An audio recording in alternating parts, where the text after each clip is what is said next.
ನಮ್ಮೆಲ್ಲರ ಆರಾಧ ದೈವ ವೀರ ಗಂಗಾಧರಜ್ಜನನ್ನ ಸ್ಮರಿಸ್ತಾ ಕೊಟ್ಟಂತ ವಾಣಿ ಮಾನವ ಧರ್ಮಕ್ಕೆ ಜಯವಾಗಲಿ, ಧರ್ಮದಿಂದಲೇ ವಿಶ್ವಕ್ಕೆ ಶಾಂತಿ ಅಂತ ಹೇಳಿ ಅವರ ಮಾರ್ಗದರ್ಶನದಲ್ಲಿ ನಾವೆಲ್ಲ ಕೆಲಸವನ್ನು ನಾವು ಮಾಡ್ಕೊಂಡು ಹೋಗ್ತಾ ಇದ್ದೇವೆ. ಈ ಪವಿತ್ರವಾದಂತ ನಮ್ಮ ಅಜ್ಜನ ಜಾತ್ರೆಯಲ್ಲಿ ಪಾಲ್ಗೊಂಡಿರುವುದೇ ನಮ್ಮೆಲ್ಲರ ಭಾಗ್ಯ. ವೇದಿಕೆ ಮೇಲೆ ಶ್ರೀಗಳು ನಮ್ಮ ಕಾಡಸಿದ್ದೇಶ್ವರದ ಮಠದ ಶ್ರೀಗಳು ಇವತ್ತು ಸುಮಾರು 12 ಗಂಟೆಯಿಂದ ನಿಮ್ಮನ್ನೆಲ್ಲ ಇಲ್ಲಿ ಕಾಯಿಸಿಕೊಂಡು ಕೂತಿದ್ದಾರೆ. ಶ್ರೀಗಳವರ ಪಾದಗಳಿಗೆ ನನ್ನ ಸಾಕ್ಷಾಂಗ ನಮಸ್ಕಾರಗಳನ್ನು ಅರ್ಪಿಸಿ, ವೇದಿಕೆಯಲ್ಲಿರುವಂತ ಎಲ್ಲ ಹಿರಿಯ ಹಾಗೂ ಕಿರಿಯ ಶ್ರೀಗಳ ಎಲ್ಲ ಪಾದಗಳಿಗೆ ನನ್ನ ನಮಸ್ಕಾರವನ್ನು ಅರ್ಪಿಸಿ, ಶಾಸಕ ಮಿತ್ರರಂತ ಸದಾಕ್ಷಿ ಅವರಿಗೆ ನನ್ನ ನಮಸ್ಕಾರ ತಿಳಿಸಿ, ಮಾಜಿ ಶಾಸಕರಾದಂತ ನಮ್ಮ ನಂಜಾಮಯ್ಯವರಿಗೆ ನನ್ನ ನಮಸ್ಕಾರ ತಿಳಿಸಿ, ಸುಮಾರು 12 ಗಂಟೆಗಳಿಂದ ಈ ಕಾರ್ಯಕ್ರಮಕ್ಕೆ ಸಭೆಗೆ ಶೋಭೆ ತರಂತ ತಾವೆಲ್ಲ ಭಕ್ತಾದಿಗಳಿಗೂ ಕೂಡ ನನ್ನ ನಮಸ್ಕಾರವನ್ನು ತಿಳಿಸಿ, ಈ ಒಂದು ಪವಿತ್ರವಾದಂತಹ ಕಾರ್ಯಕ್ರಮದಲ್ಲಿ ನಾವು ನೀವೆಲ್ಲ ಸೇರಿ ಪಾಲ್ಗೊಂಡಿದ್ದೇವೆ. ಬಹಳ ವರ್ಷದಿಂದ 233ನೇ ವರ್ಷಿಕ ಈ ಕಾರ್ಯಕ್ರಮ ನಡೀತಾ ಇದೆ. 18ನೇ ವರ್ಷದ ಪುಣ್ಯಾರಾಧನೆ ಕೂಡ ನಡೀತಾ ಇದೆ. ಮಧ್ಯ ದಾರಿಯಲ್ಲಿ ನಮ್ಮ ಈ ಮಠದ ಭಕ್ತರಂತ ಚರ್ವಾಯ್ ಸ್ವಾಮಿಯನ್ನು ಕೂಡ ಭೇಟಿ ಮಾಡಿದೆ. ಇವತ್ತು ಬೆಂಗಳೂರಿನಲ್ಲಿ ಇಂಟರ್ನ್ಯಾಷನಲ್ ಡ್ಯಾಮ್ ಸೇಫ್ಟಿ ಕಾರ್ಯಕ್ರಮ ನನ್ನ ಮುಖಂಡತ್ವದಲ್ಲಿ ಇವತ್ತು ಬೆಂಗಳೂರಿನಲ್ಲಿ ನಡೀತಾ ಇದೆ. ನಾನು ಬರಕ್ಕೆ ಆಗ್ತಿರ್ಲಿಲ್ಲ, ಬರಬಾರ್ದು ಅಂತಲೂ ತೀರ್ಮಾನ ಮಾಡಿಕೊಂಡಿದ್ದೆ. ಬರಬಾರ್ದು ಅಂದ್ರೆ ಕಾರ್ಯಕ್ರಮದ ಒತ್ತಡದಿಂದ ನಾವೆಲ್ಲ ಇವತ್ತು ನಮ್ಮ ಸರ್ಕಾರ, ನಾನು ಡೆಪ್ಟಿ ಚೀಫ್ ಮಿನಿಸ್ಟರ್ ಆಗಿ ಇವತ್ತಿಗೆ 1,000 ದಿನ ಆಗಿದೆ. ಆ ದಿನದಿಂದ ನಾವು ಹಾವೇರಿಯಲ್ಲಿ ಕಾರ್ಯಕ್ರಮ ಇಟ್ಕೊಂಡಿದ್ದೆವು. ಈ ಡ್ಯಾಮ್ ಸೇಫ್ಟಿ ದಿನ ಅಂತೇಳಿ ಆಚರಣೆ ನಡೀತಾ ಇದೆ. ಈ ಎಲ್ಲ ಅಣೆಕಟ್ಟುಗಳು ನಮ್ಮ ರಾಜ್ಯದಲ್ಲಿ 238 ಅಣೆಕಟ್ಟುಗಳಿದೆ. ಇಡೀ ಭಾರತದಲ್ಲೇ 6,000 ಚಿಲ್ಲರೆ ಅಣೆಕಟ್ಟಿದೆ. ಇದ್ರ ಬಗ್ಗೆ ಡ್ಯಾಮ್ ಸೇಫ್ಟಿ ಬಗ್ಗೆ ವ್ಯಾಪಕವಾದಂತಹ ಚರ್ಚೆ ಮಾಡಲಿಕ್ಕೆ ಇವತ್ತು ಇಡೀ ವಿಶ್ವದ ಅನೇಕ ನಾಯಕರುಗಳು, ಡ್ಯಾಮ್ ಸೇಫ್ಟಿಗೆ ಸಂಬಂಧಪಟ್ಟಂತ ಇಂಜಿನಿಯರ್ಗೂ ಕೂಡ ಎಲ್ಲ ಚರ್ಚೆ ಮಾಡ್ತಾ ಇದ್ದಾರೆ. ಈ ಮಧ್ಯದಲ್ಲಿ ನಾನು ಅದನ್ನ ಉದ್ಘಾಟನೆ ಮಾಡಿ, ನಾನು ಮುಖ್ಯಮಂತ್ರಿಗಳು ಒಂದು 5 ನಿಮಿಷ ಮುಖ ತೋರಿಸ್ಬಿಟ್ಟು ದೇವರ ಆಶೀರ್ವಾದವನ್ನು ಪಡ್ಕೊಂಡು, ನಿಮ್ಮೆಲ್ಲರ ಆಶೀರ್ವಾದವನ್ನು ಪಡ್ಕೊಂಡು ಹೋಗೋಣ ಅಂತೇಳಿ ಮಾತ್ರ ಇಲ್ಲಿಗೆ ಬಂದಿದ್ದೇನೆ. ಸೊ ಇವತ್ತು ನಮ್ಮ ಗಂಗಾಧರಜ್ಜನ ಪಾದಗಳ ಕಮಲಗಳಿಗೆ ನನ್ನ ಕೋಟಿ ನಮಸ್ಕಾರಗಳು. ಏಕೆಂದ್ರೆ ನಮ್ಗೆಲ್ಲರೂ ಕೂಡ ಮಾರ್ಗದರ್ಶನವನ್ನ ಕೊಡ್ತಾ ಇದ್ದಾರೆ. ಜೀವನದಲ್ಲಿ ಬುದ್ಧಿವಂತಿಕೆ ಜೊತೆಯಲ್ಲಿ ಹೃದಯವಂತಿಕೆ ಕೂಡ ಇರಬೇಕು. ನೀವು ಹೃದಯವಂತಿಕೆಯನ್ನು ತೋರಿಸ್ಬಿಟ್ಟು ಇಷ್ಟೊತ್ತು ಈ ಸಮಾರಂಭ, ಈ ಧರ್ಮಸಭೆ ಚೆನ್ನಾಗಿ ನಡೀಲಿ ಅಂತೇಳಿ ತಾವೆಲ್ಲ ಕಾಯ್ಕೊಂಡು ಕೂತಿದ್ದೀರಿ. ಸೊ ಸರಿಯಾಗಿ ಕೆಲಸ ಮಾಡಿದಾಗ ಮಾತ್ರ ಮನುಷ್ಯನಿಗೆ ತೃಪ್ತಿ ಇರ್ತದೆ. ಇವತ್ತು ಶ್ರೀಗಳು ಬೆಂಗಳೂರಿನಲ್ಲೂ ಕೂಡ ಒಂದು ಹೊಸ ಅಲ್ಲೊಂದು ಗುರುಭವನ ಪ್ರಾರಂಭ ಆಗ್ತಾ ಇದೆ. ನಾನು ದಾಸಾಶ್ರಮಕ್ಕೆ ಕಾರ್ಯಾಧ್ಯಕ್ಷನಾಗಿ ಕೆಲಸ ಮಾಡ್ತಿದ್ದೆ. ಸೊ ರಾಜಾಜಿನಗರದಲ್ಲಿ ಸುಮಾರು 1.5-2 ಎಕರೆ ಜಮೀನು ಹಿಂದೆ ನನ್ನ ಬಹಳ ಬೇಕಾದವರು ನನಗೆ ಆ ಜವಾಬ್ದಾರಿಯನ್ನು ವಹಿಸಿದ್ರು. ಸೊ ಶ್ರೀಗಳ ಏನಾದ್ರು ಮಾಡಿ ಆ ಜವಾಬ್ದಾರಿಯನ್ನು ವಹಿಸಬೇಕು ಅಂತೇಳಿ ನಾನು ನನ್ನ ಬಾಲ್ಯ ಸ್ನೇಹಿತರೆಲ್ಲ ಅದಕ್ಕೆ ಟ್ರಸ್ಟಿಗಳಾಗಿದ್ದು ನಾವೆಲ್ಲ ಬಿಟ್ಟು ಈಗ ಅಲ್ಲೊಂದು ದೊಡ್ಡ ಬೆಂಗಳೂರಿನಲ್ಲಿ ಒಂದು ಕೇಂದ್ರ ಸ್ಥಳ ಆಗಬೇಕು, ಶ್ರೀಗಳಲ್ಲಿ ಬರಬೇಕು, ಅಲ್ಲಿ ಜನರಿಗೆ ಅನುಕೂಲ ಆಗಬೇಕು ಅಂತ ಹೇಳಿ ಇವತ್ತು ಆ ಜಾಗ ಕೂಡ ನಾನು ರಾಜೀನಾಮೆ ಕೊಟ್ಟು ಶ್ರೀಗಳಿಗೆ ಆ ಜವಾಬ್ದಾರಿಯನ್ನು ಅಲ್ಲಿ ವಹಿಸಿ ಈಗಾಗಲೇ ಅವರ ಅಧ್ಯಕ್ಷರಾಗಿ ಇಟ್ಕೊಂಡು ಅಲ್ಲೂ ಕೂಡ ಗುರುಭವನ ಕಟ್ಟುವಂತ ಕೆಲಸ, ಭೂಮಿ ಪೂಜೆಯನ್ನ ನಮ್ಮ ಜೈನ ಮಾರ್ಗದರ್ಶನ ದಿನವನ್ನು ಬಿಟ್ಕೊಂಡು ಇವತ್ತು ಕೆಲಸ ಕೂಡ ಪ್ರಾರಂಭ ಆಗ್ತಾ ಇದೆ. ನೀವೆಲ್ಲ 10 ರೂಪಾಯಿ ಕೊಡ್ತಿರೋ 100 ರೂಪಾಯಿ ಕೊಡ್ತಿರೋ ಈ ಮಟ್ಟಕ್ಕೆ ಹೆಂಗೆ ನೀವು ಇಲ್ಲಿ ಕೊಟ್ರಿ, ಹಂಗೆ ನೀವು ಕೂಡ ಹೃದಯ ಶ್ರೀಮಂತಿಕೆಯನ್ನು ತೋರಿಸ್ಬೇಕು. ಹಿರಿಯರು ಹೇಳ್ತಾರೆ, ಬೇಡುವಾಗ ಭಿಕ್ಷಕನಾಗು, ಕೊಡುವಾಗ ದಾನಿಯಾಗು, ಬೇಡಿ ಕುಗ್ಗಬೇಡ, ಕೊಟ್ಟು ಕೊರಗಬೇಡ ಅಂತೇಳಿ.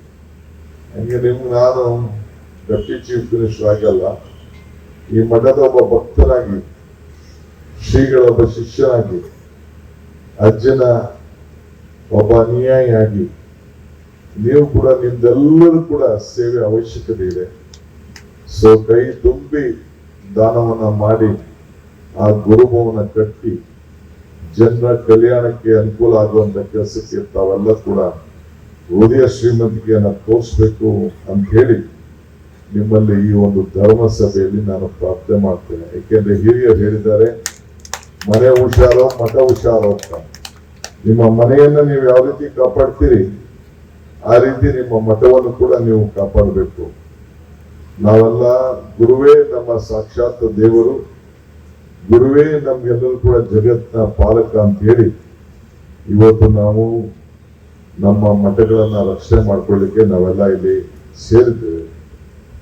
ನನಗೂ ಅಜ್ಜನಿಗೂ ಇರುವಂತ ಸಂಬಂಧ, ನಂಬಿಕೆ ನೀವೆಲ್ಲ ಗೊತ್ತಿದೆ. ಸೊ ನಾವೆಲ್ಲ ಮಾರ್ಗದರ್ಶನದಲ್ಲಿ, ಅವರ ಮಾರ್ಗದರ್ಶನದಲ್ಲಿ ನಾವೆಲ್ಲ ಬದುಕ್ತಾ ಇದ್ದೇವೆ. ಅವರ ಶಕ್ತಿಯಿಂದನೇ ಇವತ್ತು ಇಲ್ಲಿವರೆಗೂ ಕೂಡ ನಾವು ಬೆಳ್ಕೊಂಡು ಬಂದಿದ್ದೇವೆ. ಆ ಶಕ್ತಿ ಪ್ರಯೋಗ ಆಗ್ಲಿಲ್ಲ ಅಂದಿದ್ರೆ ಇವತ್ತು ಈ ರಾಜ್ಯದಲ್ಲಿ ಈ ಸರ್ಕಾರ ಇಷ್ಟು ಶಕ್ತಿ ಸುಂದರಾಗಿ ಆ ಮಾರ್ಗದರ್ಶನ ಬರಲಿಕ್ಕೆ ಸಾಧ್ಯ ಇಲ್ಲ ಅಂತ ಹೇಳಿ ಈ ಭೂಮಿಲಿ ನಿಂತ್ಕೊಂಡು ನಾನು ಮಾತಾಡ್ತಾ ಇದ್ದೇನೆ. ಮುಂದೆ ಏನಾಗ್ತದೆ ಅನ್ನೋದನ್ನ ನಾನೀಗ ಚರ್ಚೆ ಮಾಡಕ್ ಹೋಗುದಿಲ್ಲ. ಈಗ ಈ ಮಠದ ಭಕ್ತ ಎಲ್ಲೆಲ್ಲಿಗೆ ಏನೇನು ಸಿಗ್ತದೆ ಅಂತೇಳಿ ಕೆಲವರೆಲ್ಲ ನಾನು ಅಜ್ಜನ ಹೆಸರು ತೆಗೆದುಕೊಂಡು ಪ್ರಮಾಣ ವಚನ ಸ್ವೀಕಾರ ಮಾಡಿದಾಗ ಕೆಲವರೆಲ್ಲ ನಗ್ತೋಗಿದ್ದಾರೆ, ಕೆಲವರು ಸಂತೋಷ ಪಟ್ಟಿದ್ದಾರೆ, ಕೆಲವರಿಗೆ ನಂಬಿಕೆ, ಮರಕ್ಕೆ ಬೇರು ಎಷ್ಟು ಮುಖ್ಯನೋ ಮನುಷ್ಯನಿಗೆ ನಂಬಿಕೆ ಕೂಡ ಬಹಳ ಅಷ್ಟೇ ಮುಖ್ಯ. ಹಂಗೆ ನಾವೆಲ್ಲ ನಂಬಿಕೆ ಮೇಲೆ ನಂಬ್ಕೊಂಡು ನಮ್ಮ ಕೆಲಸವನ್ನು ನಾವು ಮಾಡ್ಕೊಂಡು ಬರ್ತಾ ಇದ್ದೇವೆ. ಸೊ ಸ್ವಾಮೀಜಿಯವರು ಕೂಡ ಇವತ್ತು ಶ್ರೀಗಳು ಕೂಡ ನಮ್ಗೆಲ್ಲ ಮಾರ್ಗದರ್ಶನವನ್ನ ಕೊಟ್ಕೊಂಡು ಹೋಗ್ತಾ ಇದ್ದಾರೆ. ಸೊ ಗುರುವಿನ ಗುಲಾಮ ಆಗೋ ತನಕ ದೊರೆಯ ಮುಕ್ತಿ ಅಂತ ಹೇಳಿ ಹಿರಿಯರೆಲ್ಲ ಕೂಡ ಇವತ್ತು ಮಾರ್ಗದರ್ಶನವನ್ನ ಕೊಟ್ಕೊಂಡು ನಮ್ಗೆಲ್ಲ ಹೋಗಿದ್ದಾರೆ. ಇವತ್ತು ನಾವೆಲ್ಲ ಇಲ್ಲಿ ಸೇರಿದ್ದೇವೆ ಧರ್ಮಸಭೆಯಲ್ಲಿ. ಈ ಜಾತ್ರಾ ಮಹೋತ್ಸವ ಮೊದಲಿಂದ ಕೂಡ ನಡೀತಾ ಇದೆ. ಇವತ್ತು ಇನ್ನ ಅನೇಕ ಕಾರ್ಯಕ್ರಮಗಳನ್ನ ಈ ಒಂದು ಮಠ, ಈ ಒಂದು ಜ್ಞಾನಕ್ಕೆ ಸಂಬಂಧಪಟ್ಟಂತ ವಿದ್ಯಾಕ್ಷೇತ್ರದಲ್ಲಿ ಬೇಕಾದಷ್ಟು ಅಭಿವೃದ್ಧಿ ಕೆಲಸ ಕೂಡ ಮಾಡ್ಕೊಂಡು ಹೋಗ್ತಾ ಇದೆ. ನಮ್ಮ ಗಂಗಾಧರಜ್ಜ ಅವರು ಲಿಂಗೈಕ್ಯ ಆದಂತ ಈ ಕ್ಷೇತ್ರ, ಆ ಕ್ಷೇತ್ರದಲ್ಲೂ ಕೂಡ ಇವತ್ತು ಅಲ್ಲೂ ಕೂಡ ಬೇಕಾದಷ್ಟು ಗುರುಗಳ ಮಾರ್ಗದರ್ಶನದಲ್ಲಿ ಅಲ್ಲೂ ಕೂಡ ವಿವಿಧ ರೀತಿಯಲ್ಲಿ ಅಭಿವೃದ್ಧಿ ಕೆಲಸ ಆಗ್ತಾ ಇದೆ. ಸೊ ಇವತ್ತು ನಾವೆಲ್ಲ ಕೂಡ ಇದನ್ನ ಉಳಿಸ್ಕೊಂಡು ಹೋಗ್ಬೇಕಾಗಿದೆ. ನಾನು ಕೂಡ ಬಹಳ ಸಂತೋಷದಿಂದ ಇಲ್ಲಿ ಈ ಕಾರ್ಯಕ್ರಮಕ್ಕೆ ಬರಲೇಬೇಕು ಅಂತ ಹೇಳಿ ಬಂದಿದ್ದೇನೆ. ಅಂದ್ರೆ ಇದು ಮಹತ್ವ, ಬರ್ಬೇಕಾದ್ರೆ 2:30-3 ಗಂಟೆ, ಹೋಗ್ಬೇಕಾದ್ರೆ 3 ಗಂಟೆ, ಇಲ್ಲಿ ಬರೀ ಒಂದು 15 ನಿಮಿಷ. ಅಂದ್ರೆ ಈ ಮಠದ ಶಕ್ತಿ, ಈ ಗುರುಗಳ ಪೀಠದ ಹಿಂದೆ ಇರುವಂತ ಶಕ್ತಿ ನಿಮ್ಗೆಲ್ಲ ಕೂಡ ಅರಿವಿದೆ. ನೀವೆಲ್ಲರೂ ಕೂಡ ಭಕ್ತಾದಿಗಳು ಕೂಡ ಈ ಪೀಠದ ಶಕ್ತಿಯಿಂದ ಮಾರ್ಗದರ್ಶನ ಪಟ್ಟಿ ತಾವೆಲ್ಲ ನೆಮ್ಮದಿಯನ್ನ ಪಡ್ಕೊಂಡು ನಿಮ್ಮ ಬದುಕಿನಲ್ಲಿ ಒಂದು ಅಭಿವೃದ್ಧಿ ಆಗ್ಲಿ ಅಂತ ಹೇಳಿ ನಾನು ವೈಯಕ್ತಿಕವಾಗಿ ಮತ್ತು ಈ ಮಠದ ಒಬ್ಬ ಭಕ್ತನಾಗಿ ನಾನು ಪ್ರಾರ್ಥನೆಯನ್ನ ಈ ಸಂದರ್ಭದಲ್ಲಿ ನಾನು ಮಾಡ್ತಾ ಇದ್ದೇನೆ. ಸೊ ಹಂಗೆ ಇವತ್ತು ತಾವೆಲ್ಲ ಇಷ್ಟು ದೊಡ್ಡ ಸಂಖ್ಯೆಯಲ್ಲಿ ತಾವೆಲ್ಲ ಸೇರಿದ್ದೀರಿ.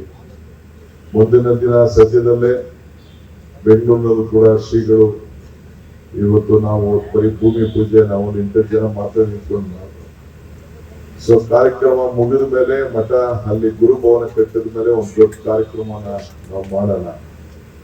ಸೊ ಇವತ್ತು ನಮ್ಮ ಬದುಕನ್ನ ನಾವು ಶ್ರೇಷ್ಠ ಮಾಡ್ಕೊಳ್ಳಿಕ್ಕೆ ಇವತ್ತು ನಾವೆಲ್ಲ ಕೆಲಸ ಮಾಡಿಕೊಂಡು ನೆಮ್ಮದಿ ಪಡ್ಕೊಳ್ಳಿಕ್ಕೆ ನಾವು ಬಂದಿದ್ದೇವೆ.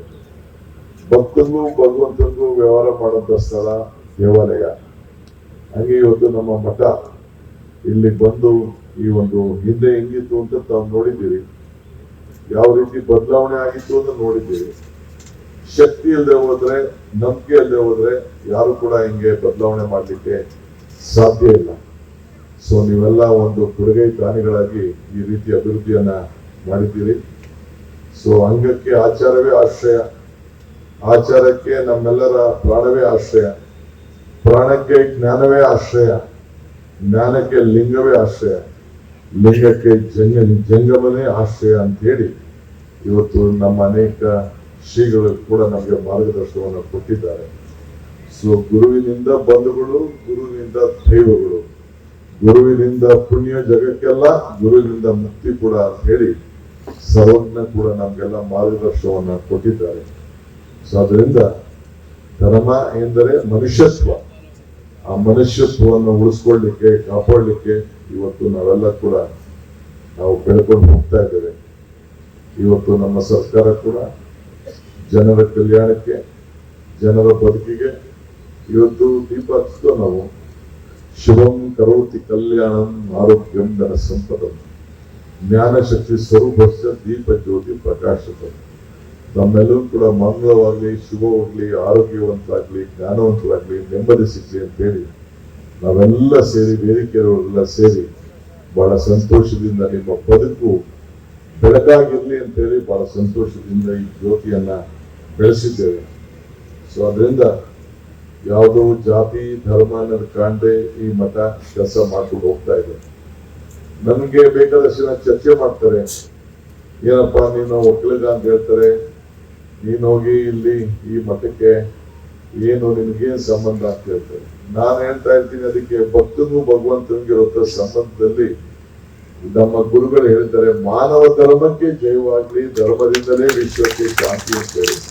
ಸೊ ಮಾನವ ಧರ್ಮಕ್ಕೆ ಎಲ್ಲಿದ್ದಾರೆ? ಹುಟ್ಟಬೇಕಾದ್ರೆ ಯಾರು ಯಾವ ಜಾತಿಲಿ ಹುಡ್ತೀವಿ ಅಂತ ಯಾರು ಅರ್ಜಿ ಹಾಕೊಂಡು ಹುಟ್ಟಿಲ್ಲ. ಸೊ ಜನ್ಮದಲ್ಲಿ ಹುಟ್ಟೋದು ಒಂದು ಅರ್ಜಿ ಹಾಕೊಂಡು ಹುಟ್ಟಿಲ್ಲ, ತಂದೆ ತಾಯಿಗಳು ಏನ್ ತೀರ್ಮಾನ ಮಾಡಿರ್ತಾರೆ. ಹಂಗೆ ಇವತ್ತು ನಮ್ಮ ಬೆವರು ಉಪ್ಪಾಗಿರ್ತದೆ, ನಮ್ಮ ರಕ್ತ ಕೆಂಪಾಗಿರ್ತದೆ. ಯಾವ ಜಾತಿ ಯಾವ ಧರ್ಮದವ್ರು ಕೇಳಿದ್ರು ಕೂಡ ಕೊನೆಗೆ ಮೈ ಕಟ್ ಮಾಡಿದಾಗ ರಕ್ತ ಎಲ್ಲ ಕೆಂಪೇ ಇರ್ತದೆ, ಅವನು ಬೆವರು, ಶ್ರಮದ ಬೆವರು ಉಪ್ಪಾಗಿ ಇರ್ತದೆ.